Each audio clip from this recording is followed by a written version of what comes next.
Havendo quórum, declaro aberta a sessão e submeto ao colegiado a ata da sessão anterior. De acordo. Ata aprovada.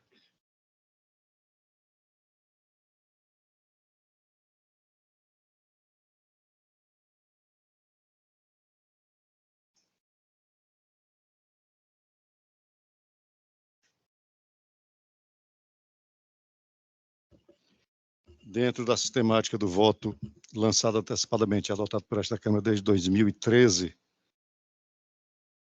os votos foram lançados, da sessão de hoje foram lançados a partir de quarta da semana passada. Todos os integrantes dos diversos colegiados tiveram acesso, já se manifestaram, votando, concordando com o relator ou divergindo, e nós traremos na sessão aqueles processos em que houve pedido de destaque, pedido de preferência, de sustentação oral, os demais já estão julgados, nós só divulgaremos o resultado após a sessão. E eu começo com os processos do SAGE, eu chamo o item 41, o agravo de instrumento 0620346-51.2018, em que é agravante o Estado do Ceará e agravado o Instituto Fernando Braudel de Economia Mundial, da relatoria da desembargadora Joriza.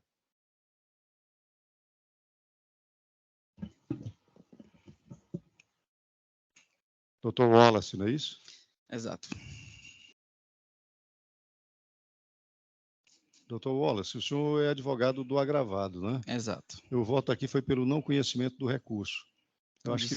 Dispensa a sustentação. Ok. Gostaria de agradecer e dar uma boa tarde para todos os desembargadores aqui presentes, na presença, no nome do senhor presidente dessa Câmara. Então, boa tarde a todos, boa sessão. Vou programar o resultado, recurso não conhecido. Vamos para os processos do PJE. Eu chamo o item 15. Remessa necessária e apelação 014-4745, dígito 48.2011, em que apelante Sigmund Francisco de Winter e apelado do Estado do Ceará.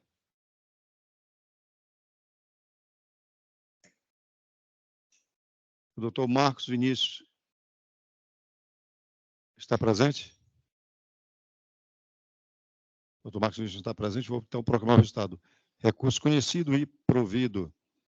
Eu chamo o item 34. A remessa necessária civil 0248939, dígito 50.2021, em que são partes como requerente LFS Comércio e Importação de Alimentos Limitada e requerido do Estado do Ceará, da relatoria da desembargadora Joriza, doutor Fred Bezerra de Menezes, procurador do Estado. Boa tarde. O senhor dispensa a leitura do relatório? Dispensa, excelência. Então, o senhor tem 15 minutos. Okay. Boa tarde. Muito obrigado aqui por escutar um pouco sobre esse caso, essa remessa necessária. Né? Tive a oportunidade de conversar com os desembargadores que participam do julgamento na semana passada. Então, para não tomar muito tempo de Vossas Excelências, se trata de um caso, de um mandado de segurança, em que se discute sobre o ICMS em transferência entre estabelecimentos, né? Uma questão já bem batida e que foi pacificada pelo Supremo Tribunal Federal ainda em abril de 2021, né, no julgamento da ação declaratória de constitucionalidade, que ele julgou improcedente, ou seja, declarou inconstitucional a previsão da Lei Candir da incidência do ICMS, só que neste ano de 2023, no julgamento dos embargos de declaração, houve a modulação dos efeitos pelo Supremo Tribunal Federal nessa mesma ADC 49, né, nesse controle concentrado de constitucionalidade. E quando houve a modulação dos efeitos, o Supremo aplicou, desembargador Iracema, como a gente comentou, né, os efeitos pro futuro, apenas a partir do exercício de 2024, e ressalvou algumas ações. Só que as ações ressalvadas foram aquelas que estavam em discussão, ou seja, que já haviam sido protocoladas, até a data da publicação da ata de julgamento do mérito, né? E a ata de julgamento do mérito, desembargador Washington, foi publicada em 29 de abril de 2021. Então, acabou-se tendo um caso desse mandado de segurança específico, que foi impetrado né, foi protocolado em 19 de julho de 2021, que ele ficou antes do julgamento da modulação, né, mas fora das ações ressalvadas. Porque o que o Supremo colocou foi que, olha, é inconstitucional essa incidência, só que ela só vai ter efeitos a partir de 2024, exceto se a discussão estivesse em vigor na data da publicação da ata do julgamento do mérito, né? Que, de novo, repito, ocorreu lá em 29 de abril de 2021. E nesse caso aqui, que a empresa impetrou o mandado de segurança em julho de 2021, o Estado do Ceará, data máxima vem no entendimento contrário, entende que não está entre essas ações ressalvadas pelo Supremo Tribunal Federal, e tratando-se de controle concentrado de constitucionalidade, né, a exemplo, por exemplo, de um outro julgado que acho que muito chega aqui a Vossa Excelência, da questão do DIFAL, né, que inclusive no DIFAL a data é do julgamento e não da publicação da ata, que às vezes causa até uma certa confusão. O Estado do Ceará entende que essa modulação ela também tem efeito erga omnes, né, desembargadora Joriza. Por isso até que a gente comentou, não é comum, né, o Estado do Ceará se fazer presente aqui, eu até já comento lá na Procuradoria que a gente precisa estar mais presente no tribunal, precisa subir mais à tribuna, e nesse caso específico a gente entendeu que por conta dessa especificidade, né, que naquele momento, inclusive, da sentença, não se viu até razões ainda para apelação, em que pese os embargos de declaração na ADC estivessem sendo julgados, mas, no momento aqui do julgamento da remessa necessária, de antivista, né, antivista essa modulação dos efeitos para o futuro pelo STF, o Estado do Ceará entende que é o caso, desembargadora Joriza e demais desembargadores, de conhecer e dar provimento à remessa necessária para denegar a segurança, obedecendo à modulação dos efeitos, né, que tem efeitos erga omnes do STF na ADC 49. Obrigado. Obrigado, doutor Fred. Com a palavra, a desembargadora Joriza, relatora do feito. Sendo bem objetiva, né? Aqui a proposta de acórdão é no sentido de dar parcial provimento, né, à remessa, e reformar parcialmente a sentença, não para denegar a segurança, como pretende o Estado do Ceará, mas para postergar os efeitos da segurança concedida para o exercício financeiro de 2024. É nesse sentido que voto. Bom, recordando aqui, então sou eu e a desembargadora Iracema. Eu também acompanho a relatoria. Proclamo o resultado. Remessa necessária conhecida e parcialmente provida. Vamos para os votos vista. Obrigado, boa tarde a todos. Boa tarde.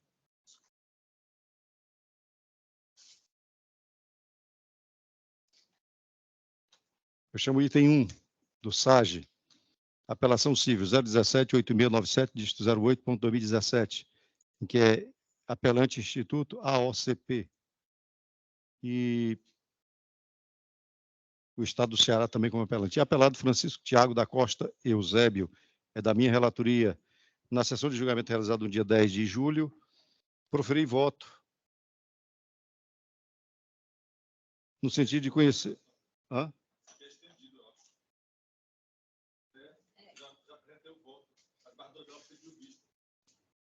Pois é, e aqui é... Bom, no sentido de conhecer das apelações dos réus e da remessa necessária para negar-lhes provimento. Em seguida, o desembargador Luciano pediu vista dos autos e apresentou o voto visto divergindo do relator. A desembargadora pediu vista dos autos e o julgamento foi adiado para hoje. A senhora trouxe o processo, desembargadora? Trouxe. Então, a senhora tem a palavra.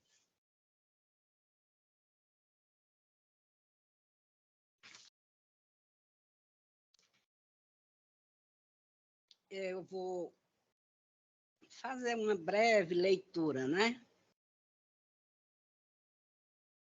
Vossas Excelências, inclusive, houve uma alteração e me botaram assim no meio daquela coisa muito, né? E eu fiquei, sabe? mas hoje eu disse que meus chakras não estão muito arrumados e eu vou botar bem direitinho, né?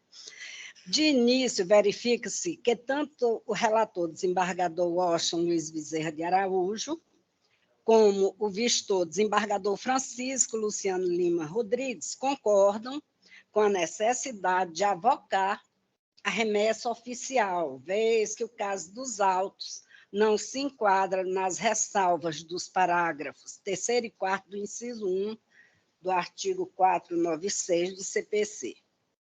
Dito isto, constata-se que o voto do eminente relator foi no sentido de conhecer e negar provimento às apelações e à remessa, razão pela qual, nos termos do parágrafo 11 do artigo 485 do CPC, majorou em R$ 500 os honorários de sucumbência, valor esse destinado ao aparelhamento da Defensoria Pública Estadual, a teor da tese jurídica fixada no tema 1002 do Supremo. Em que pese o tema acima indicado, oriundo do recurso extraordinário de número 114.0005, tenha firmado a tese de que é devido o pagamento de honorários sucumbenciais à Defensoria Pública quando representa parte vencedora em demanda ajuizada contra qualquer ente público, inclusive aquele que integra.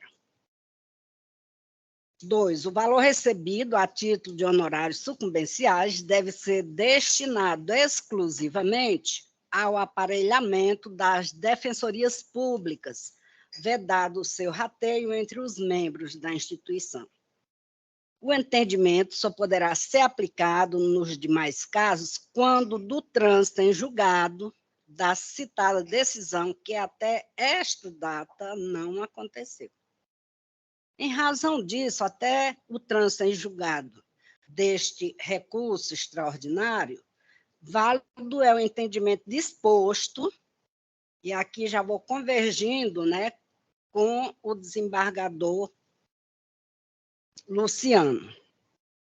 Até o trânsito em julgado do recurso extraordinário, válido é o entendimento disposto no enunciado da súmula 421 do STJ, que estabelece, abre aspas, os honorários advocatícios não são devidos à Defensoria Pública quando ela atua contra a pessoa jurídica de direito público ao qual pertence. Como ainda não transitou em julgado aquele entendimento do recurso extraordinário, o entendimento desta súmula permanece. Aqui eu junto, né, decisões do nosso tribunal, uma decisão do dia 5/6/2023, da lavra do desembargador Paulo Francisco Banhos Ponte, da primeira, e também eu trago uma bem mais recente, com a data de publicação do dia 5 de julho de 2023, essa do desembargador Luiz Evaldo Gonçalves Leite. Assim, mesmo que não haja insurgência recursal do Estado do Ceará acerca dos honorários de sucumbência, verifica-se a patente obrigatoriedade de análise do tema ante a necessidade de avocar o reexame oficial, oportunidade em que este tribunal tem o dever de enfrentar a possibilidade ou não de pagamento da verba honorária.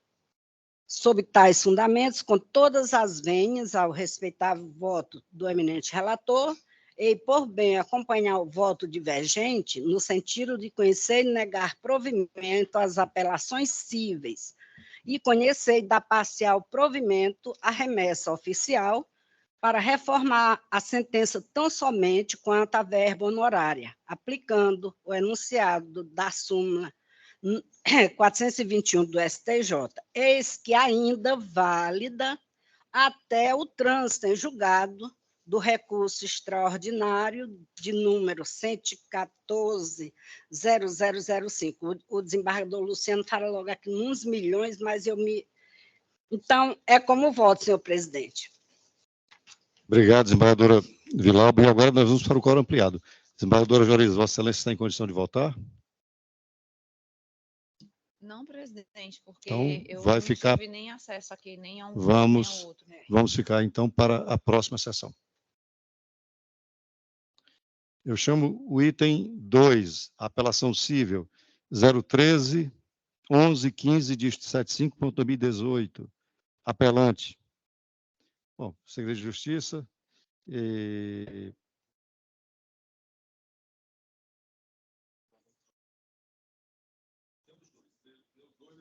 Bom, o item 2 da relatoria da desembargadora Iracema fica para a próxima sessão, assim como o item 3, que o desembargador Luciano pediu vista e não trouxe ainda os votos.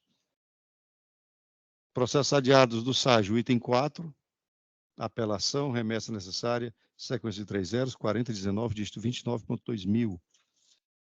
E... Bom, é só isso. E retiradas de pauta do SAGE, o item 10, apelação civil 028, 1621, dígito 58.2021, da relatoria da desembargadora Iracema. O item 11, apelação civil 020, 6201, dígito 53.2022, da relatoria da desembargadora Vilauba. E o item 45, apelação civil, sequência de 3 zeros, 1324, dígito 83.2013, da relatoria da desembargadora Joriza. Então, os 3 retirados de pauta por indicação dos respectivos relatores. E do PJE foram retirados de pauta o 14, é o 302, dígito 48.67, da relatoria da desembargadora Vilauba. O 48, apelação cível 005, 6891, dígito 07.2021, da relatoria da desembargadora Vilauba. Vencemos a pauta. E eu indago, algo mais a tratar? Não. Nada mais havendo a tratar. Declaro encerrada a sessão.